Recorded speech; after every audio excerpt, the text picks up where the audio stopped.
자, 반갑습니다. 12주차 1차 시간 시작하도록 하겠습니다. 자, 오늘 우리가 하게 될 부분은 이제 본격적인 이제 그 수렴 급수에 대한 그 수렴 여부를 판단하기 위한 판정법에 대해서 공부를 할 거고요. 간단하게 이제 5.2절까지만 지도 나간 뒤에 다음 차시에 걸쳐서 이제 수렴 판정법에 대해서 계속 공부를 하도록 하겠습니다. 자, 이 부분은 여러분들 뭐 왜 이렇게 되는지 이렇게 생각하시는 것보다는 뭐 이 그 급수의 수렴 발산 여부를 판단하기 위해서 판정법을 어떻게 적용을 할 것인가 그 방법론적인 부분에 대해서만 여러분들 캐치를 하고 가시면 될 것 같아요. 그래서 일단 처음에 나와 있는 대로 페이지 200페이지부터 소개를 하자면, 자, 일단은 정리 5.2.1입니다. 이거는 뭐 급수랑 수렴 그 수열에 대해서 관계성에 대해서 일단 소개하는 정리고요.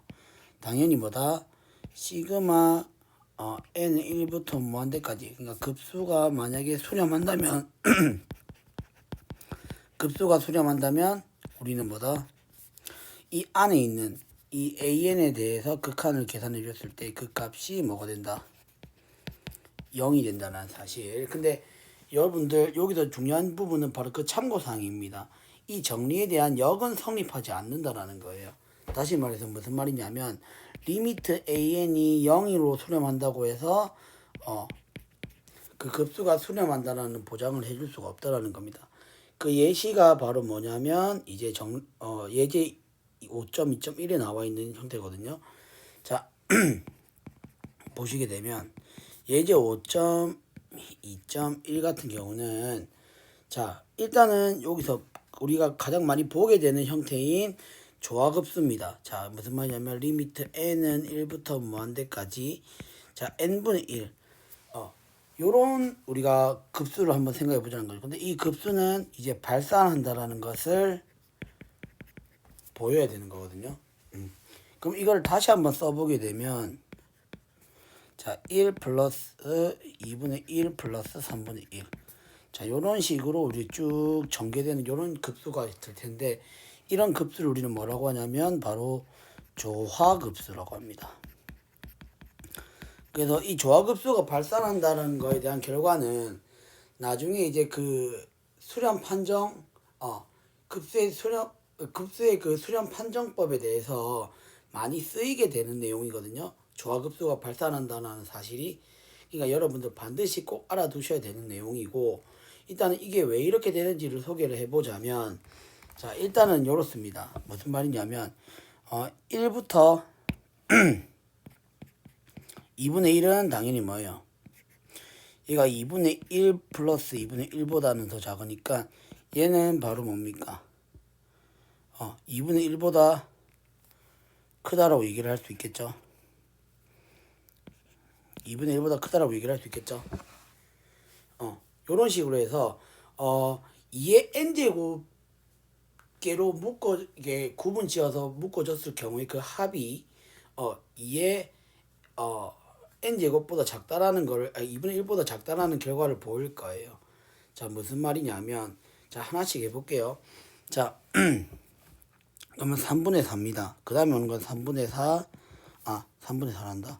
3분의 1이랑 4분의 1입니다. 그럼 이것도 사실 뭐예요? 3분의 1 더하기 4분의 1은 당연히 4분의 1 두 개를 더한 것보다는 크겠죠. 맞죠? 그러니까 얘를 계산해 주게 되면 뭐예요? 2분의 1이죠. 그죠? 예, 요런 식으로. 그 다음에 2의 n승계 단위로 나눈다고 했으니까, 자, 얘는 그럼 어떻게 하겠어요? 5분의 1부터는 6분의 1, 7분의 1, 8분의 1 이렇게 더해보자라는 겁니다. 그러면 얘는 당연히 뭡니까? 그 5분의 1, 6분의 1, 7분의 1을 전부 다 8분의 1로 대체해주게 되면 8분의 1보다는 더 크다라고 얘기를 할 수 있겠죠. 그럼 이거 계산해주게 되면 뭐예요? 8분의 4니까 2분의 1이죠. 그러니까 2분의 1보다 이렇게 작다라는 걸 알 수 있습니다.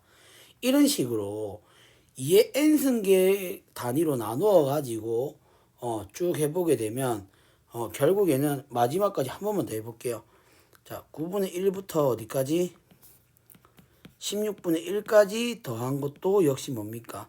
16분의 1을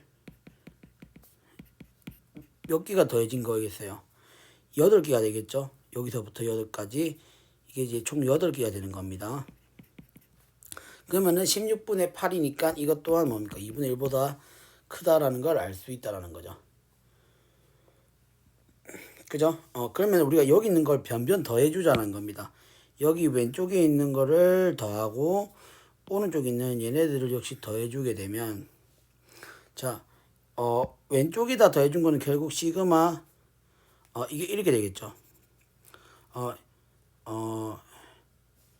이게 이렇게 되겠죠. 시그마 왼쪽에 더해준 거를 이렇게 우리가 생각해 볼게요.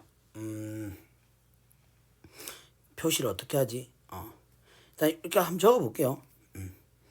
자, 1 플러스 2분의 1 플러스 이렇게 해서 자 2의 m승계분의 1 이거를 다 더해준 거는 뭐보다 크다? 2분의 1을 몇 개 더해준 것보다 크다라고 얘기를 할 수 있어요. 2의 4승분의 1까지 더해준 것이 2분의 1을 2개 더해준 것보다 4개 더해준 것보다 크니까 얘는 결국 뭐가 되겠어요? m개가 되겠죠. m개. 그럼 계산해주게 되면 2분의 m이 되는 겁니다. 그죠? 그러면은 우리가 뭐예요? 얘는 계산해주게 되면 뭡니까? 시그마 n은 1부터 2의 m제곱까지 뭐예요? n분의 1이죠. 이런 식으로. 그러면 결론은 뭐가 되냐면 시그마 n은 1부터 2의 m제곱까지의 n분의 1은 2분의 m보다는 크다라는 걸 알 수 있습니다. 그죠? 그럼 여기서 이제 양변에 어떻게 하면 되겠어요? m을 무한대로 보내면 되겠죠? m을 만약에 무한대로 보내게 되면 뭐예요? 결국엔 얘는 뭐가 되겠습니까? 시그마 n은 1부터 무한대까지의 n분의 1이 되고 얘는 바로 무한대 이렇게 되겠죠. 그러니까 무한대보다 더 큰 급수 값이 되니까 얘는 바로 뭐가 된다? 발산한다라고 생각해 줄 수밖에 없다라는 거죠. 됐죠? 그래서 조화급수는 우리가 발산한다는 사실을 이렇게 보였고요. 그러면 우리가 지금 예제 5.2.2 같은 경우는 정리 5.2.1에 그 대우를 이용해 가지고 우리가 보이는 거거든요. 그러면은 보시게 되면 자 정리 5.2.1에 대우 명제를 한번 써보게 되면 만약에 리미트 n이 무한대로 갔을 때 an의 값이 0으로 수렴하지 않는다면 이 시그마 n은 1부터 무한대까지 an이 뭐다? 발산한다는 얘기잖아요. 그래서 발산함을 보이기 위해서 요 안에 있는 리미트 예제 5.2.2를 보시게 되면 요 안에 있는 그 수열 n을 무한대로 보냈을 때의 그 수열의 극한값을 계산해 보자는 겁니다. 3분의 n제곱 계산하면 2분의 1이니까 0이 될 수 없죠. 그렇기 때문에 뭐다? 시그마 n은 1부터 무한대까지 자 2n제곱 플러스 3의 n제곱은 발산한다 라고 얘기를 할 수 있죠. 0이 안 되니까 극한값이 0이 안 되니까 됐죠? 뭐 어렵지 않게 계산해 줄 수 있고 그 다음에 자 정리 5.2.2는 역시 시그마이기 때문에 급수도 그 시그마의 성질을 그대로 가져간다는 겁니다. 단 여기서 뭐예요? an과 bn에 대한 급수값이 둘 다 수렴한다는 전제하에 이런 식으로 계산해 줄 수 있다는 부분. 그 다음에 자 예제 5.2.3도 한번 풀어보도록 할게요. 자 예제 5.2.3은 우리가 잘 알고 있는 부분분수 형태입니다. 자 무슨 말이냐면 자 급수 자 이거의 값을 계산하라고 했어요. n은 1부터 무한대까지의 n의 n 플러스 1분의 1. 자 이게 지금 수렴하는지 발산하는지를 조사하고 그 수렴하게 되면 그 합을 구하려고 했는데 자 제가 저번 시간에 어떻게 한다고 했어요. 그 급수의 수렴 여부를 판단하기 위해서는 일단은 n 부분합을 먼저 계산을 해서 그 n을 무한대로 보내는 걸 생각을 하자라고 했죠. 그래서 먼저 이거의 부분합인 제 n 부분합인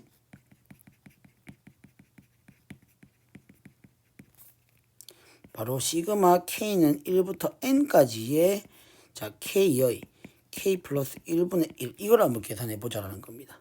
그러면 얘를 계산해 보게 되면은 자 얘를 분분수로 쪼개게 되면 k는 1부터 n까지의 자 b-a분의 1이니까 얘는 1 없어지고 얘는 k분의 1에 마이너스 k 플러스 1분의 1 이렇게 나오겠죠. 그래서 얘를 계산해 보게 되면 자 1분의 1 마이너스 2분의 1 플러스 2분의 1 마이너스 3분의 1 이런 식에서 어디까지 n분의 1 마이너스 n 플러스 1분의 1 이렇게 됩니다. 그래서 n 부분합을 직접 계산해 보게 되면은 자 이런 거 다 없어지죠. 그래서 1 마이너스 n 플러스 1분의 1이 됩니다. 맞습니까?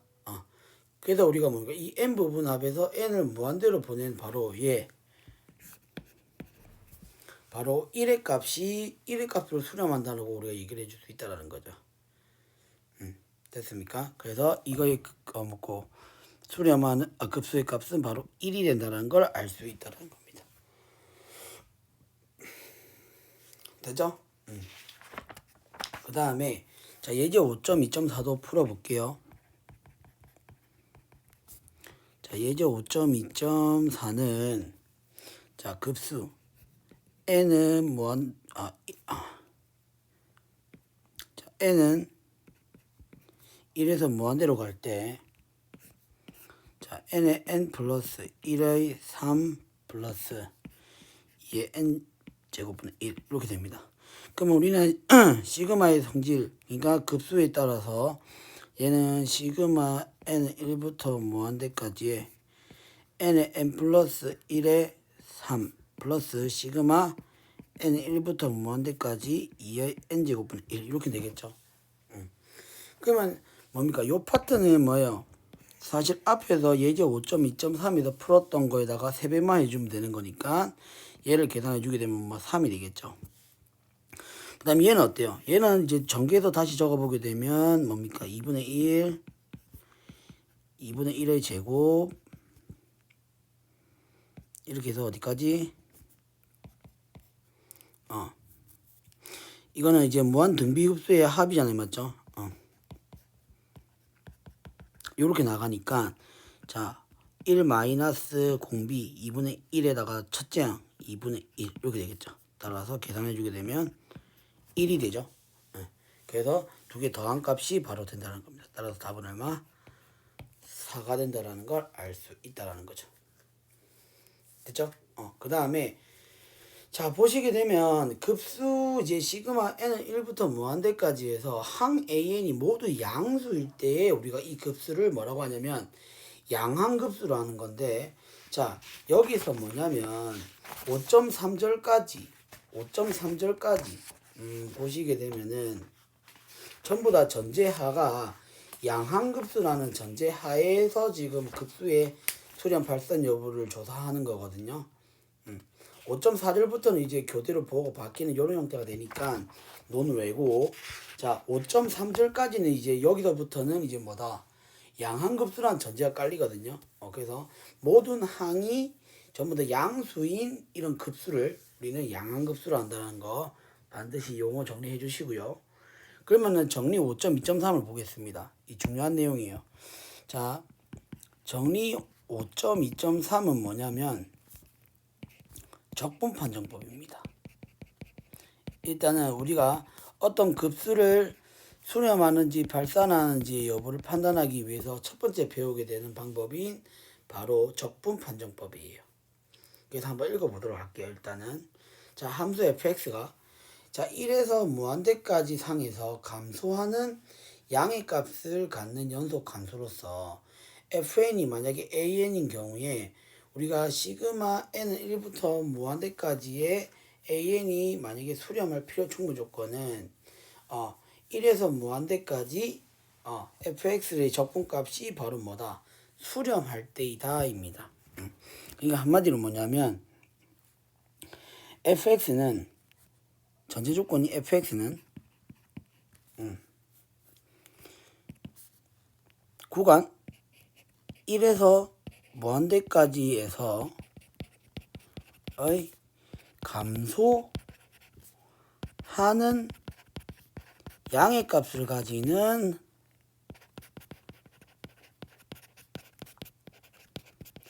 함수라고 생각을 해주자라는 거죠. 예를 들자면 이제 이런 형태. 자, 나중에 뒤에 그림에서 나오지만 약간 이런 형태를 보자라는 거죠. 감소하면서 이제 양의 값을 가지게 되는 함수를 이렇게 가져왔을 경우에, 그러면 우리가 이 함수를 fn을 우리가 뭐다?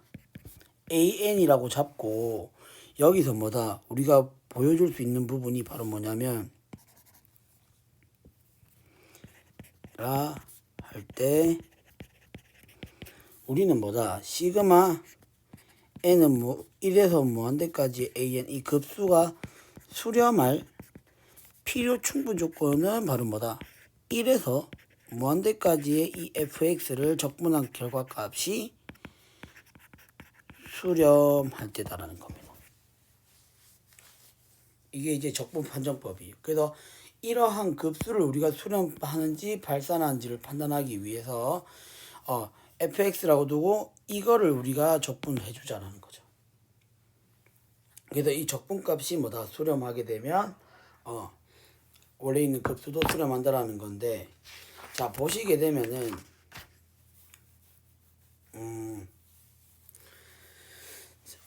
그래서 바로 조금 예제를 좀 풀어보도록 할게요. 자, 예제를 보시게 되면은 예제 5.2.5입니다. 자, 이거는 예제이긴 하지만 여러분들 계속 우리 5.3절에서 나오게 되는 내용에서 이 판정법이라 해가지고 P급수 판정법이라고 하거든요. P급수 판정법. 그래서 뒤에 나온 내용에도 계속 이용될 내용이거든요. 계속 이용하고 여기서 이제 이게 이제 하나의 도구로서 이제 작용을 할 거기 때문에 예제로서 그냥 풀고 넘어가기보다는 이제 여기서 이제 뭐 이 P급수의 판정법이 어떤 건지에 대해서 조금 여러분들 기억을 해 두시는 게 좋을 것 같아요. 자, 무슨 말이냐? 여기서 우리는 시그마 이런 급수로 한번 생각해 보자는 거죠. 1에서 무한대까지 자 n의 p제곱분의 1. 그러니까 이걸 전개해 보게 되면 1의 p제곱분의 1, 2의 p제곱분의 1 이렇게 해서 어디까지 n의 p제곱분의 1 이렇게 해서 무한한까지 계속 더해져 나가는 이런 형태가 될 건데, 이런 급수는 p가 만약 1보다 크면 수렴.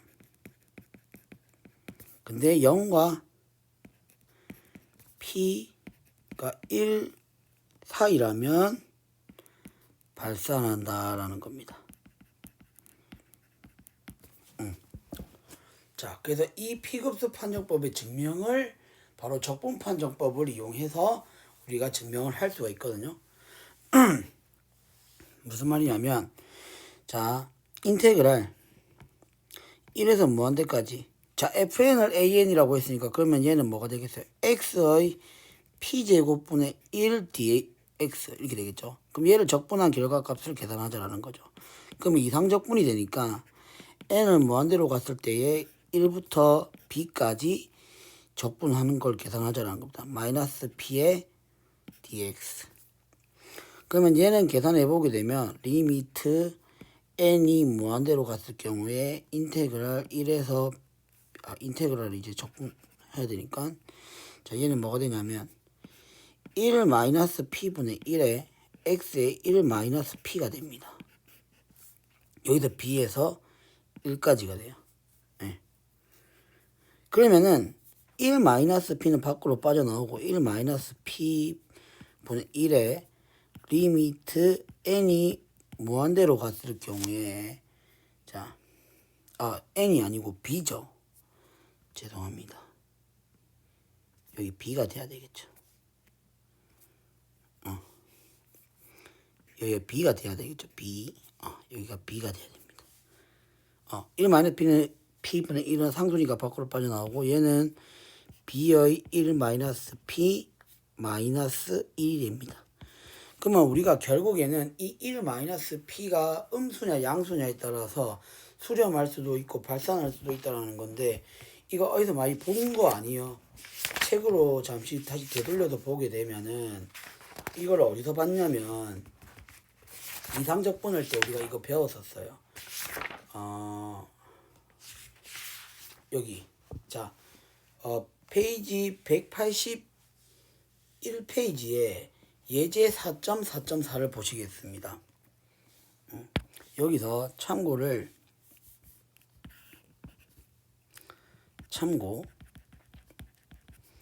페이지 181페이지에 예제 4.4.4를 한번 보시겠어요?